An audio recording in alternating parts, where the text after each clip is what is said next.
Hello friends, this is SV. Welcome to the मंच. We are present here with another new session that is Hindi शिक्षा शास्त्र भाग 4।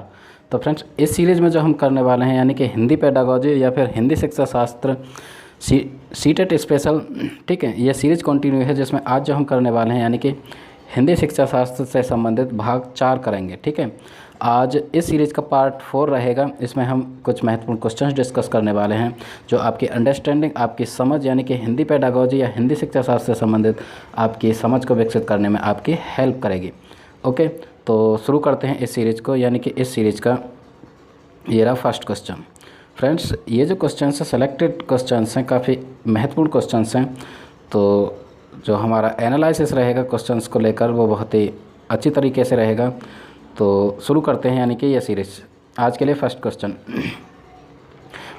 कहता है कि भाषा के संबंध में कौन सा कथन सही नहीं है। जब हम लैंग्वेज की बात करते हैं, ठीक है, किसी भी भाषा की बात करते हैं तो यहाँ पे कुछ स्टेटमेंट दे रखे हैं भाषा के संबंध में, उनमें से जो एक है वो एक उससे संबंधित नहीं है। ठीक है, तो सबसे पहले क्वेश्चंस को पढ़ना और समझना बहुत ज़रूरी है क्योंकि यहाँ पे नहीं लिखा है उसके संबंध में, और जो 4 ऑप्शंस में से 3 उससे संबंधित होंगे, भाषा से संबंधित एक नहीं होगा, तो हमको वही चूज़ करना है। तो फ्रेंड्स ऑप्शन ए की तरफ चलते हैं। भारत की भाषिक विविधता एक जटिल चुनौती है क्योंकि भारत में भाषा की बहुत सारी विविधता पाई जाती है। भारत हमारी ऐसी एक कंट्री है जिसमें बहुत सारी लैंग्वेजेस, बहुत सारी भाषाएं, बहुत सारी संस्कृति, ठीक है, हैं। इस कारण बहुत सारी भाषाएं बोली जाती हैं। तो एक ये जटिल चुनौती है, ठीक है। या फिर बहुभाषिता बच्चों की अस्मिता का निर्माण करती है, ठीक है, यानी कि बहुभाषिता मल्टीलैंग्वेज यानी कि बहुत सारी भाषाएं बोली जाती हैं, वो बच्चों की अस्मिता का निर्माण करते हैं। या फिर भाषा आपस में संपर्क संवाद हैं, या फिर भाषा के जरिए हम आपस में संप्रेषण यानी कि संवाद करते हैं, कम्युनिकेट करते हैं। या फिर भाषागत विविधता एक समस्या है। भाषागत जो विविधता है वो एक समस्या है।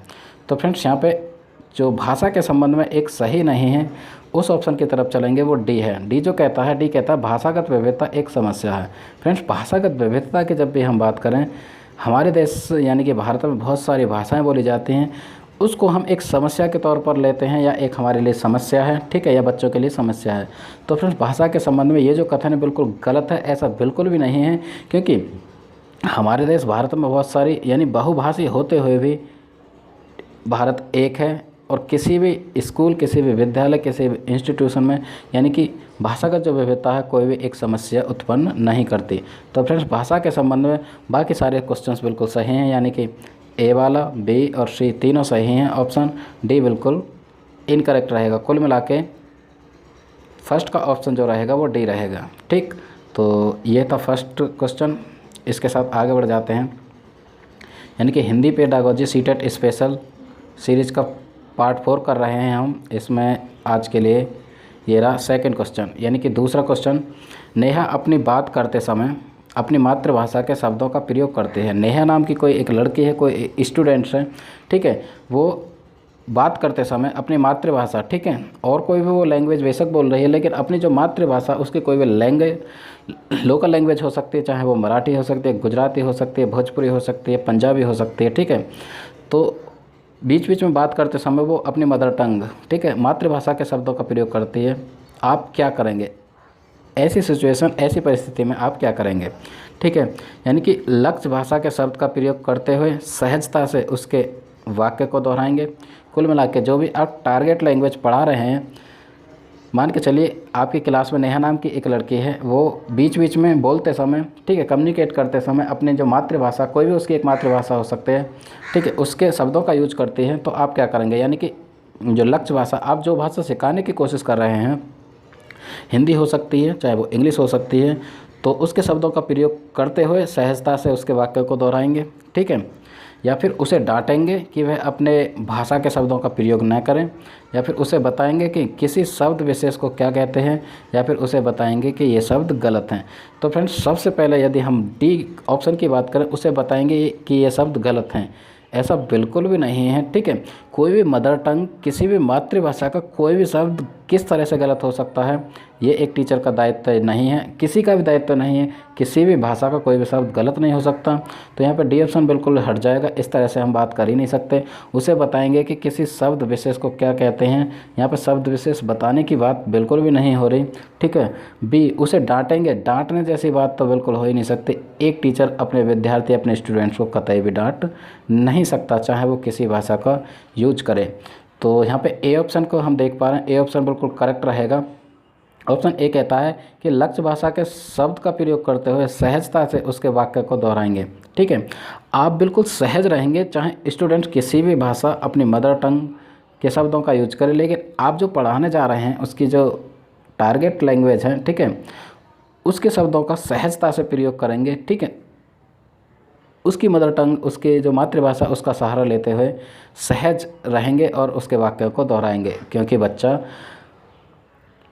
ठीक है, यानी टारगेट लैंग्वेज को भी समझ सके और उसकी जो भाषा है मातृभाषा, उसका तालमेल स्थापित हो सके। तो फ्रेंड्स क्वेश्चन नंबर 2 का ए ऑप्शन बिल्कुल करेक्ट होता है। नेक्स्ट आगे बढ़ते हैं। क्वेश्चन नंबर 2 के बाद हिंदी पेडागोजी सीटेट स्पेशल की ये सीरीज़ कंटिन्यू है फ्रेंड्स। यदि थोड़ी सी भी हेल्प करती है ये सीरीज़ तो आप लाइक करें, कमेंट करें और अपने फ्रेंड्स के साथ इस वीडियो को ज़रूर से ज़रूर शेयर करें। तो फ्रेंड्स क्वेश्चन नंबर 3, भाषा की कक्षा में यह ज़रूरी है कि, यानी कि भाषा की कक्षा में आप एक भाषा टीचर हैं, लैंग्वेज टीचर हैं, कोई भी एक भाषा पढ़ा रहे हैं, चाहे वो हिंदी हो, इंग्लिश हो, मराठी हो, गुजराती हो, तमिल, तेलुगु, मलयालम, कन्नड़, कोई भी भाषा हो सकती है, ठीक है। तो आप भाषा की कक्षा में सबसे ज़रूरी क्या मानते हैं? भाषा की पाठ्य पुस्तक पर विशेष ध्यान, यानी कि किसी भी लैंग्वेज, किसी भी भाषा के जो पाठ्य पुस्तक है, टेक्स्ट बुक है, उस पर विशेष ध्यान दिया जाना चाहिए, या फिर बच्चे मानक भाषा में ही बातचीत करें, ऐसा बच्चों के लिए कहना चाहिए, या फिर भाषिक पृष्ठभूमि के आधार पर किसी को पीछे न छोड़ा जाए, या फिर बच्चों की अधिक से अधिक परीक्षा ली जाए। तो फ्रेंड्स ऑप्शन को देखते हुए, ठीक है, ऑप्शन को समझने के बाद जो एक बिल्कुल करेक्ट रहेगा, यानी कि जो भाषा की कक्षा उसमें क्या होना चाहिए, क्या सबसे ज़रूरी है, तो यहाँ पे सी ऑप्शन सबसे ज़रूरी रहेगा, क्योंकि भाषिक पृष्ठभूमि के आधार पर किसी को पीछे ना छोड़ा जाए, ठीक, यानी कि किसी भाषा, किसी भी बच्चे की कोई भी भाषा हो, ठीक है, उस आधार पर हम उस बच्चे को पीछे नहीं छोड़ सकते, उस बच्चे को इग्नोर नहीं कर सकते। प्रत्येक बच्चे की भाषा को साथ लेते हुए जो भी हम टारगेट लैंग्वेज पढ़ाने जा रहे हैं, ठीक है, उसका कम्युनिकेशन या फिर उसका संबंध स्थापित करते हुए हम सभी बच्चों को साथ लेके चलेंगे। तो फ्रेंड इस तरह से भाषा के कक्षा में होना चाहिए। तो यहाँ पे क्वेश्चन नंबर 3 का सी ऑप्शन बिल्कुल करेक्ट रहेगा, ठीक। इसी के साथ आगे बढ़ते हैं। ये रहा क्वेश्चन नंबर 4, यानी कि प्रश्न नंबर 4, उच्च प्राथमिक स्तर पर भाषा शिक्षण का उद्देश्य है, यानी कि उच्च प्राथमिक स्तर की यहाँ पे बात हो रही है। भाषा शिक्षण, लैंग्वेज टीचिंग का क्या एक ऑब्जेक्टिव, क्या एक उद्देश्य होता है? व्याकरण के नियम को कंठस्थ कराना, ठीक है, मान लिया हमने, ठीक। प्रमुख उद्देश्य ये नहीं हो सकता। जब भी हम भाषा पढ़ाएंगे तो उसके सिर्फ नियम को हम कंठस्थ मतलब रटाएंगे नहीं सिर्फ, क्योंकि लैंग्वेज को समझाने की भी कोशिश करेंगे, किस तरह से बच्चे लैंग्वेज को एक्वायर करें, ये भी हमारा प्रमुख उद्देश्य रहेगा। यदि बी की बात करें, भाषा के विभिन्न संरचनाओं को यांत्रिक अभ्यास कराना, विभिन्न संरचनाओं का हम यांत्रिक अभ्यास कराएंगे, भाषा के जो स्ट्रक्चर हैं उसका प्रैक्टिस कराएंगे, सभी साहित्यिक विधाओं में लेखन की कुशलता विकसित करेंगे। सभी जो साहित्यिक विधा होती हैं, ठीक है, विधा मतलब चाहे वो कविता हो गई, कहानी हो गई, नाटक हो गया, उपन्यास हो गया, ठीक है, संस्मरण हो गया, आत्मकथा हो गया, आदि सभी में लेखन की कुशलता मतलब राइटिंग स्किल को डेवलप करेंगे, ठीक है। यहाँ पे डी ऑप्शन कहता है भाषा की बारीकी और सौंदर्य बोध को समझने की क्षमता का विकास करना, यानी कि हम बच्चों को भाषा संबंधी बारीकी बताएंगे और उसका सौंदर्य बोध बताएंगे, ठीक है।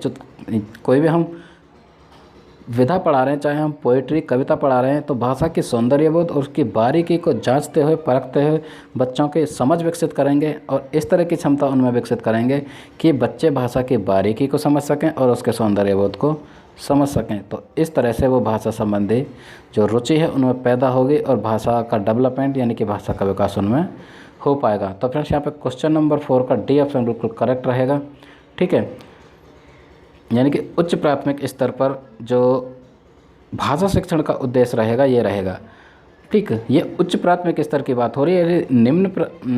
यदि प्राथमिक लेवल की बात करें हम तो उसके अलग उद्देश्य हो सकते हैं। ठीक है, क्योंकि इस स्टेज में बच्चे बड़े हो जाते हैं तो वो भाषा को बेहतर तरीके से समझ पाएंगे, तो भाषा की बारीकी और सौंदर्यबोध को समझाने जैसा जो क्षमता है उसमें विकसित करने की हम कोशिश करते हैं। तो फ्रेंड्स क्वेश्चन नंबर 4 का डी ऑप्शन रहेगा। नेक्स्ट इसी के साथ यानी कि क्वेश्चन नंबर 5। क्वेश्चन नंबर 5 कहता है भाषा शिक्षण में पाठ्य पुस्तकों के अतिरिक्त कौन सा सबसे कम प्रभावशाली है। भाषा शिक्षण यानी कि लैंग्वेज टीचिंग में पाठ्य पुस्तकों के अतिरिक्त जब भी हम कोई भी भाषा पढ़ा रहे हैं क्लास के अंतर्गत, ठीक है, स्कूल में, तो एक तो पाठ्य पुस्तक हो गई, हम पाठ्य पुस्तक की हेल्प लेंगे, सीधी सी बात है, ठीक, ऑब्वियस है। लेकिन उसके अतिरिक्त कौन सा सबसे कम प्रभावशाली है पाठ्य पुस्तक के अतिरिक्त, यानी कि प्रश्नों के उत्तर लिखना, संवाद अदायगी या फिर परिचर्चा करना या फिर घटना वर्णन करना।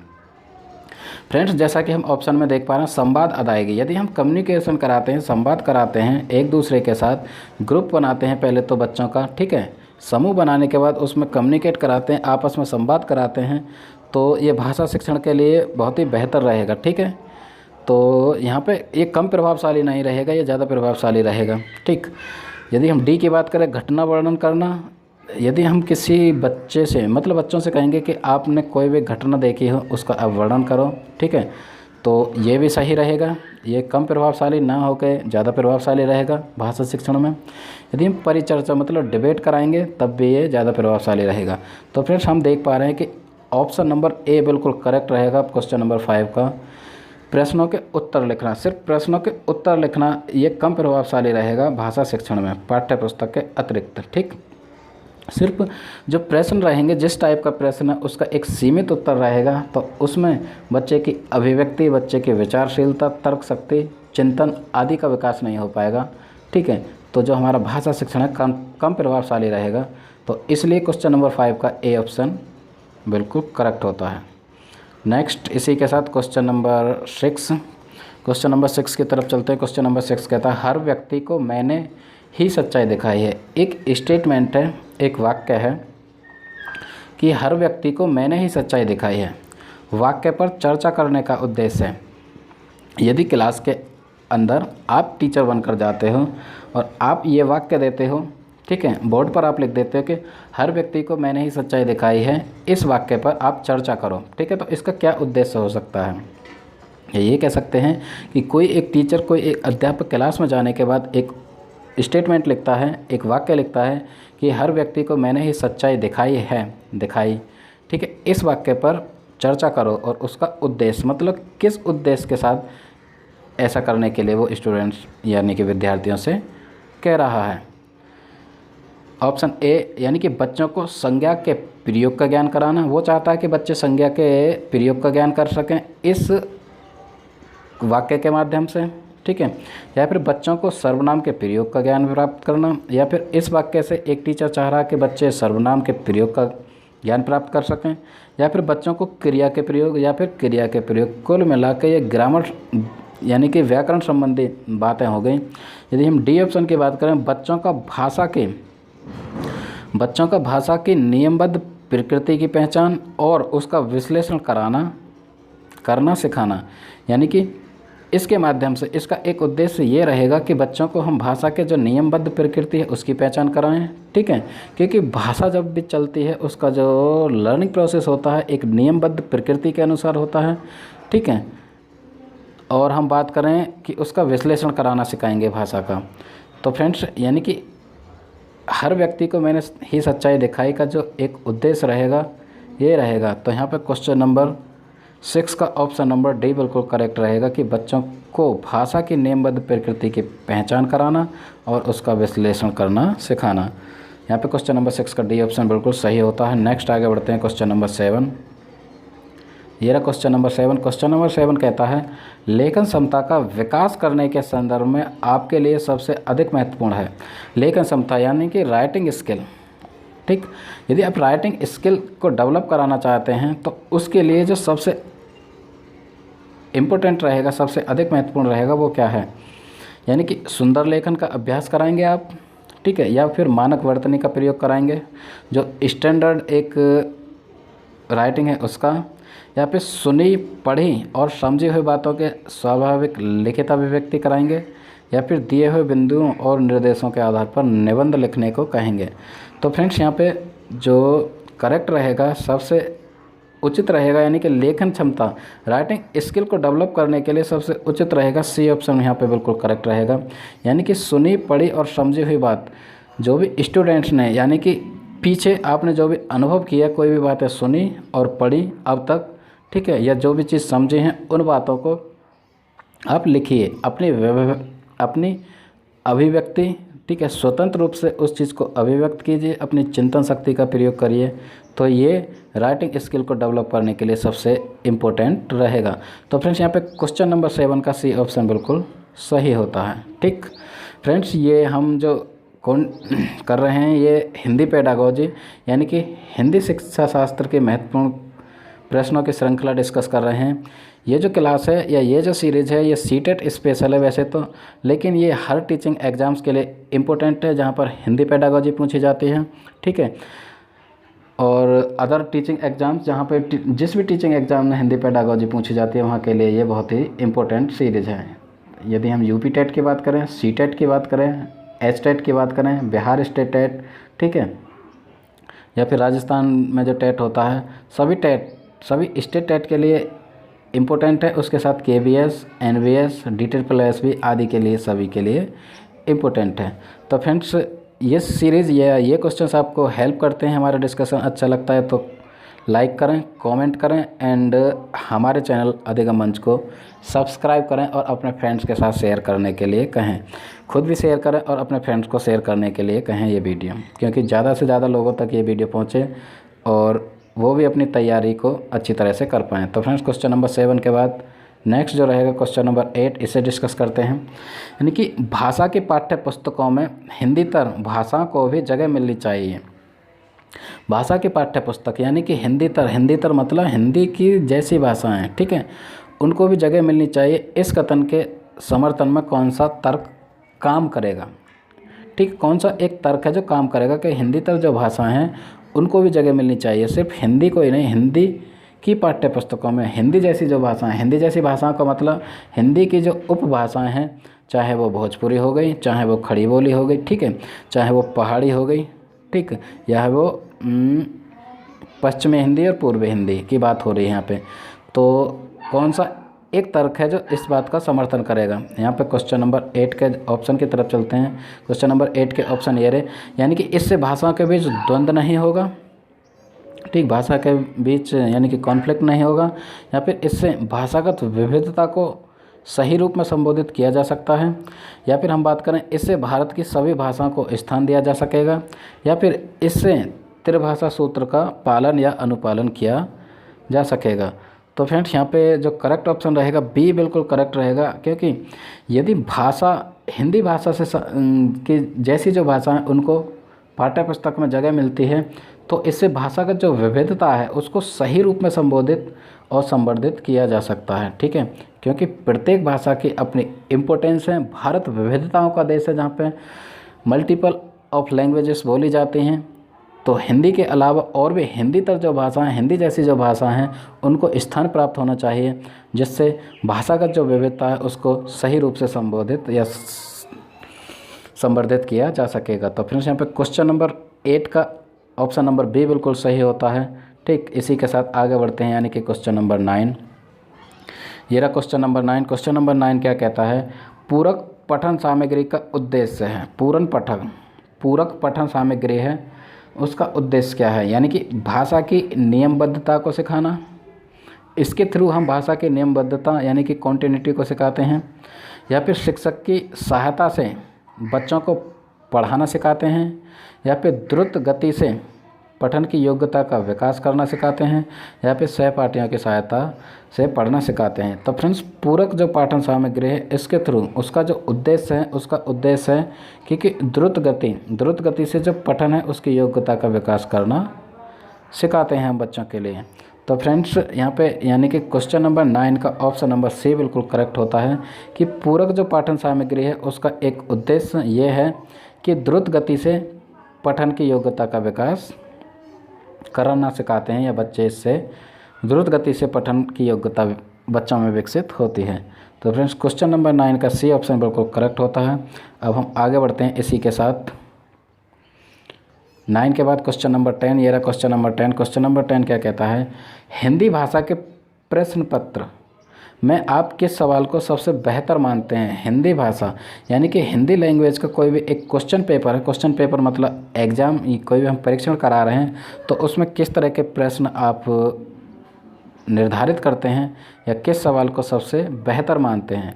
ठीक है, इस क्वेश्चन को यानी कि ये वाला जो प्रश्न है इस क्वेश्चन को अलग तरीके से ही पूछा जाता है, यानी कि हिंदी भाषा के प्रश्न पत्र में आप किस सवाल को सबसे बेहतर नहीं मानते या सबसे कम मानते हैं। ठीक है, यहाँ पे नहीं भी लगा सकता है, लेकिन यहाँ पे नहीं लगा हुआ, यहाँ पे बेहतर की बात पूछी है।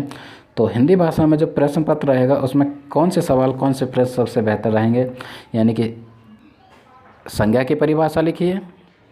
ठीक है, ए ऑप्शन ये कहता है। यदि बी की बात करें, लाल बहादुर शास्त्री के बचपन का नाम लिखिए इस चीज़ को।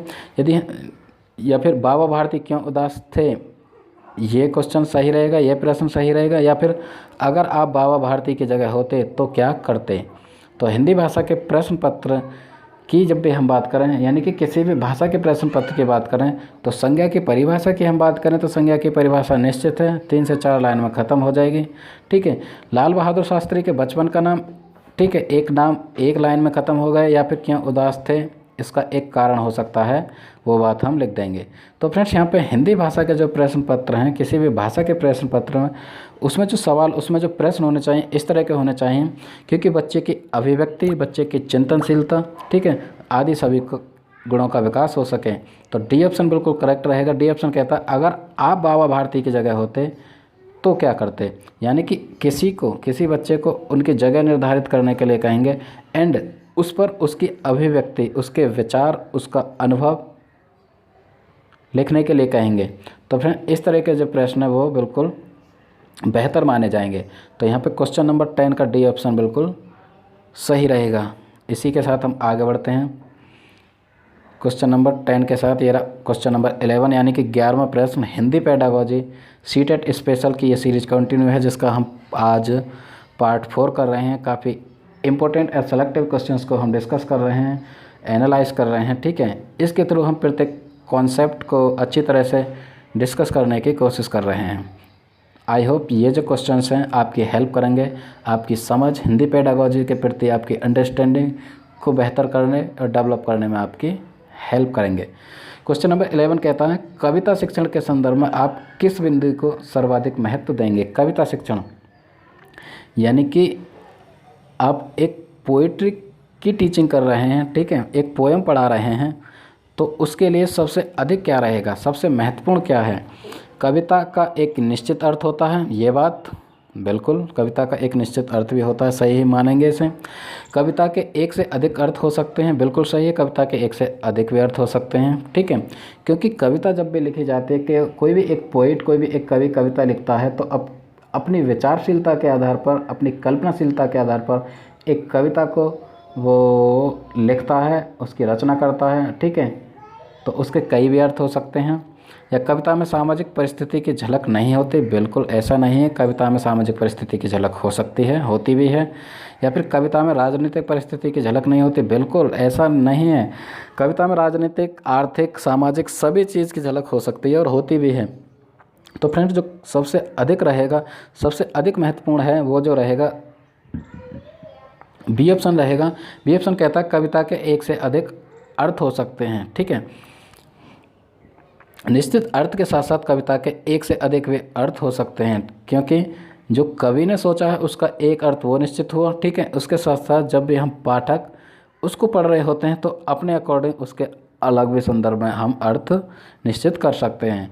तो फ्रेंड्स यहाँ पे क्वेश्चन नंबर 11 का बी ऑप्शन बिल्कुल करेक्ट रहेगा, क्वेश्चन नंबर 11 का। ठीक है, तो इसी के साथ आगे बढ़ते हैं क्वेश्चन नंबर 11 के साथ 12, क्वेश्चन नंबर 12वां क्वेश्चन क्या कहता है, कोई भी भाषा पुस्तक तभी सफल मानी जाएगी जब, यानी कि कोई भी भाषा यानी कि लैंग्वेज की कोई एक टेक्स्ट बुक है तब सफल मानी जाएगी जब। ठीक है, तो फ्रेंड हिंदी पेडागोजी में माइंड का खेल होता है, कुल मिला के आपकी चिंतन शक्ति, आपने लास्ट कितने प्रीवियस ईयर एग्जाम कितने प्रैक्टिस करे हैं या कितने क्वेश्चंस डिस्कस किए हैं, वो आपके अंडरस्टैंडिंग, आपके कॉन्सेप्ट को क्लियर करेंगे। ठीक है, तो इस तरह से आप ये सीरीज़ ज़रूर से ज़रूर देखें, क्योंकि हमने प्रत्येक क्वेश्चन को इस तरह से डिस्कस किया है, क्योंकि क्वेश्चंस के साथ हम कॉन्सेप्ट को भी डिस्कस कर चुके हैं। तो यहाँ पे पूछा गया है कि कोई भी भाषा पुस्तक तभी सफल मानी जाएगी, किसी भी भाषा की पुस्तक तब सफल मानी जाएगी जब क्या होना चाहिए उसमें, यानी कि वह बच्चों में साहित्य की धरोहर और वर्तमान साहित्य के प्रति उत्सुकता बनाए। क्योंकि साहित्य की धरोहर, ठीक है, जो साहित्य हमारी एक धरोहर उसके प्रति, और वर्तमान जो साहित्य है उसके प्रति एक इनकरेजमेंट, एक उत्सुकता, एक जागरूकता का निर्माण करें वो, या फिर वह बच्चों को प्राचीन साहित्य की पूरी जानकारी दे, जो हमारा प्राचीन साहित्य है उसकी जानकारी दे, या फिर वह बच्चों को व्याकरण के नियम से परिचित कराए। तो फिर जब भी सिर्फ नियमों से परिचित कराने की बात आए या नियमों को रटने की बात आए, तो ये तो ऑप्शन स्वतः ही हट जाता है, यानी कि ऑटोमेटिकली इसे हटा दीजिए। ठीक है, यानी कि कोई भी भाषा की पाठ्य पुस्तक ये नहीं कहेगी, या फिर हम चाइल्ड सेंटर एजुकेशन की बात करते हैं तो उसमें नियम को रटाने और परिचित कराने और लिखाने जैसी कोई भी बात नहीं होती। सिर्फ उस भाषा से संपूर्ण रूप से समझ, उसके प्रति समझ बिठाने की बात कर रहे होते हैं। यदि हम डी ऑप्शन की तरफ चलें, वह बच्चों को केवल प्रसिद्ध साहित्य से परिचित कराए, ऐसा भी बिल्कुल नहीं कि सिर्फ प्रसिद्ध साहित्य से परिचित कराए। साहित्य प्रसिद्ध और ना प्रसिद्ध जैसी कोई बात नहीं होती। तो फ्रेंड्स यहाँ पे जो करेक्ट रहेगा, करेक्ट ऑप्शन की तरफ चलें, क्योंकि सबसे जो बेहतर चीज़ रहेगी, यानी कि भाषा पुस्तक में सबसे सफल वो तभी मानी जाएगी तब उसमें, यानी कि वह बच्चों के साहित्य को, बच्चों में साहित्य की जो धरोहर है और वर्तमान साहित्य के प्रति उत्सुकता बनाए। तो फिर इस क्वेश्चन के अलग से भी ऑप्शन हो सकते हैं, तो हम क्वेश्चन के हिसाब से जाएंगे, ऑप्शन के हिसाब से जाएंगे। यहाँ पे जो करेक्ट रहेगा ए ऑप्शन रहेगा। क्वेश्चन नंबर 12 यानी कि 12वें प्रश्न का ए ऑप्शन बिल्कुल करेक्ट होता है।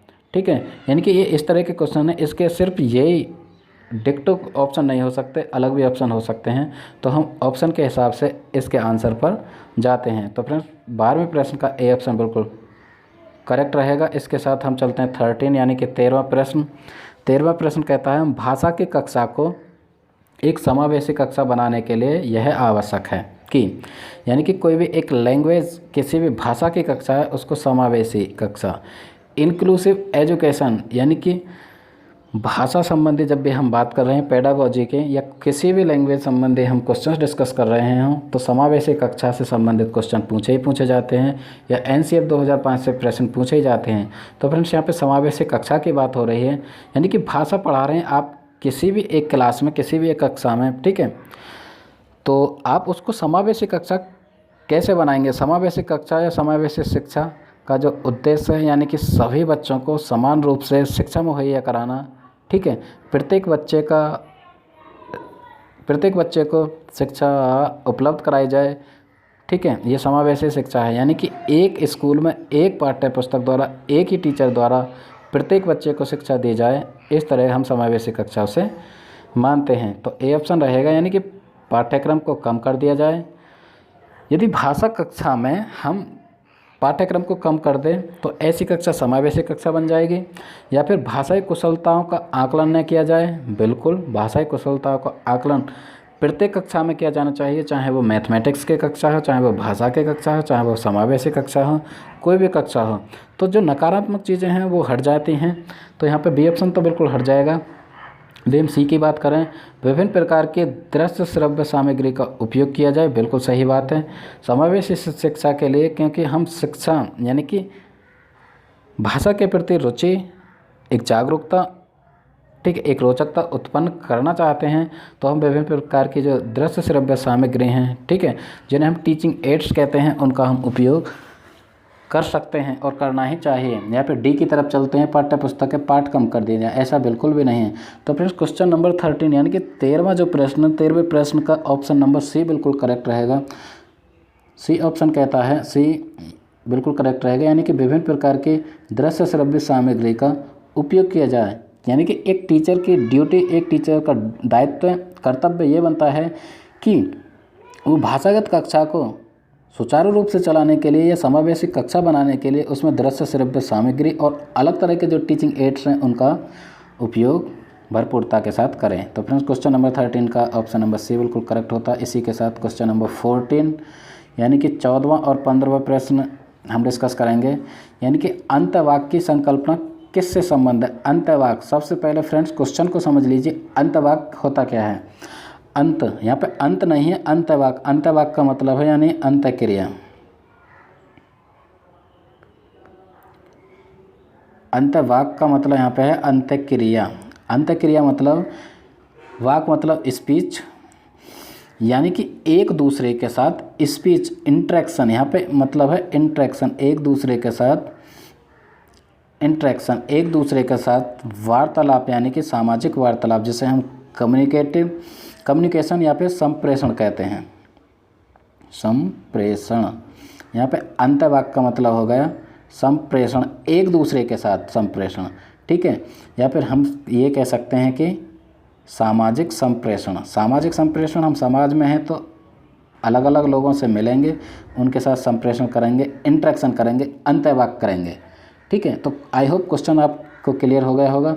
तो क्वेश्चन क्लियर होने के बाद ऑप्शन की तरफ जाते हैं, मतलब इस तरह की जो संकल्पना है वो किसने दी है। फ्रेंड्स ये क्वेश्चन बहुत ही इंपॉर्टेंट है, बहुत महत्वपूर्ण है, ये क्वेश्चन पूछा जाता है। यानी अंतवाक्य, अंतवाक्य हमने डिस्कस किया, ठीक है, वो समझ गए होंगे। तो ये चाहे हिंदी पेडागोजी की बात करें हम, ठीक है, चाहे हम इंग्लिश पेडागोजी की बात करें, इंग्लिश शिक्षा शास्त्र या हिंदी शिक्षा शास्त्र, दोनों में क्वेश्चन इंपॉर्टेंट हो जाता है, दोनों में बारी बारी से पूछा जाता है। तो अंतवाक्य की जो संकल्पना है उसका संबंध यानी कि नोम चॉम्स्की से है, पावलोव से है, वाइगोत्स्की से है या फिर स्किनर से है। तो फ्रेंड्स यानी कि जो करेक्ट ऑप्शन रहेगा यानी कि वाइगोत्स्की। लव वाइगोत्स्की ने अंतवाक्य की बात की है। अंतवाक्य मतलब इंटरेक्शन, सामाजिक इंटरेक्शन या फिर सोशल इंटरेक्शन, सामाजिक अंतक्रिया, ठीक है। भाषा संबंधी इन्होंने जो बात की है, ये कहते हैं कि सबसे जो महत्वपूर्ण है, सबसे भाषा संबंधी विकास के लिए, भाषागत विकास के लिए सबसे महत्वपूर्ण है सोशल इंटरेक्शन, यानी कि सामाजिक अंतक्रिया। जब भी बच्चा पृथ्वी पर आता है, ठीक है, इस दुनिया में आता है, वो बड़ा होता है, सबसे पहले उसका इंटरेक्शन उसके माँ बाप से, उसके एल्डर से, उसके पेरेंट्स के बाद उसकी फैमिली से, उसके बाद वो समाज में जाता है, उसके इंटरेक्शन, उसका संप्रेषण होता है, जिसे हम अंतवाक्य कहते हैं, ठीक है।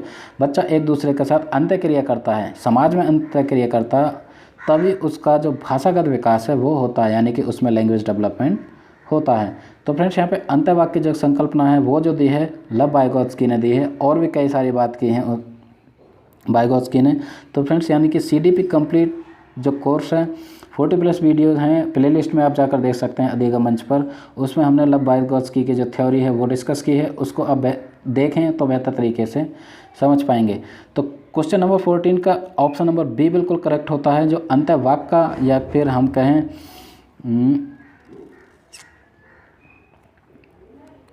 जो इंटरेक्शन संबंधी या अंतक्रिया, सामाजिक अंतक्रिया की संकल्पना है वो वाइगोत्स्की ने दी है।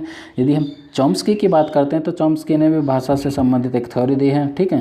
तो ये इन्होंने बात की है LAD यानी कि लैंग्वेज एक्विजिशन डिवाइस। ये ऐसा मानते हैं कि बच्चे के अंदर जन्मजात एक लैंग्वेज एक्विजिशन डिवाइस होती है।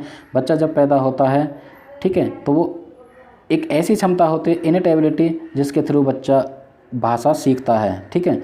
तो पावलोव की बात करें, पावलोव ने भाषा संबंधी थ्योरी नहीं दी, लर्निंग थ्योरी दी है, और स्किनर ने भी। तो फ्रेंड्स यहाँ पे क्वेश्चन नंबर 14 का जो ऑप्शन बिल्कुल करेक्ट रहेगा वो बी रहेगा। नेक्स्ट इसी के साथ आगे बढ़ते हैं, लास्ट क्वेश्चन रहेगा इस सीरीज का, यानी कि 15वां क्वेश्चन, भाषा और चिंतन में संबंध होता है, यानी कि थॉट और लैंग्वेज, उनमें संबंध होता है। यह कथन पूर्णतः सही है या फिर आंशिक रूप से सही है या फिर पूर्णतः गलत है या फिर व्यर्थ का है। तो फ्रेंड्स यानी कि थॉट और चिंतन, यानी कि थॉट और लैंग्वेज की हम बात करते हैं, ठीक है, तो बिल्कुल करेक्ट है, ये पूर्णतः सही बात है, ऑप्शन ए बिल्कुल करेक्ट रहेगा, ठीक है। और हम एक चीज़ डिस्कस करते हैं, यानी कि यहाँ पे दो लोगों ने बात की है, एक तो हम प्याजे की बात करते हैं, आगे बढ़ते हैं। तो फ्रेंड्स यानी प्याजे की बात करते हैं, जीन प्याजे, जिन्होंने कॉग्निटिव डेवलपमेंट की बात की है, यानी कि 4 स्टेजेस बताए हैं। प्याजे की बात करें तो इन्होंने माना है, यानी कि इनके अकॉर्डिंग यानी कि जो थॉट होता है, जो विचार है या चिंतन है, ठीक, और भाषा, उसमें संबंध माना है। सबसे पहले ये मानते हैं कि सबसे पहले विचार आता है एंड देन भाषा आता है, भाषा आती है, मतलब यानी कि विचार के बाद भाषा का निर्माण होता है। ठीक है, सबसे पहले बच्चे के कॉग्निशन, बच्चे का जो संज्ञान है वो काम करता है, उसके बाद भाषा, पहले विचार आता है उसके बाद भाषा का निर्माण होता है। ठीक है, तो ये रही एक बात। तो यहाँ पे सीधा सीधा हम कह सकते हैं कि जो क्वेश्चन कहता है जो भाषा और चिंतन में संबंध है, बिल्कुल सही है। ठीक है, पूर्णतः सही है, भाषा और चिंतन में संबंध होता है। अलग अलग जो साइकोलॉजिस्ट, अलग अलग जो वैज्ञानिक हैं जी या फिर भाषाविद हैं, उन्होंने अलग अलग तरह से कहा है। कोई कहता है कि सबसे पहले चिंतन यानी कि थॉट आता है, उसके बाद भाषा। और यदि हम बात करते हैं वाइगोत्स्की, तो वाइगोत्स्की ऐसा कहते हैं कि सबसे पहले यानी कि थॉट आता तो है, लेकिन थॉट एक समय के बाद भाषा में मर्ज हो जाता है, दोनों एक साथ यानी कि पैरेलल चलते हैं, थॉट एंड लैंग्वेज, भाषा। तो फ्रेंड्स यहाँ पे क्वेश्चन नंबर 15 का ऑप्शन ए बिल्कुल करेक्ट होता है। तो यानी कि हिंदी पेडागोजी सीटेट स्पेशल की ये सीरीज़ हमने डिस्कस की, इसमें हमने 15 क्वेश्चन डिस्कस किए। ठीक है, ये जो था वो यानी कि पार्ट 4 था, इससे पहले हम पार्ट 3 कर चुके हैं। फ्रेंड्स आई होप ये जो सीरीज़ है आपके अंडरस्टैंडिंग को बेहतर बनाएगी, आपकी हेल्प करेगी। ठीक है, यदि ये सीरीज़ आपको थोड़ी बहुत भी हेल्प करती है तो इसे लाइक करें, कमेंट के थ्रू अपनी क्वेरी ज़रूर से दें और अपने फ्रेंड्स के साथ इस वीडियो को शेयर करें। Okay friends, thanks for watching, keep learning, keep supporting, that was SP Singh signing off.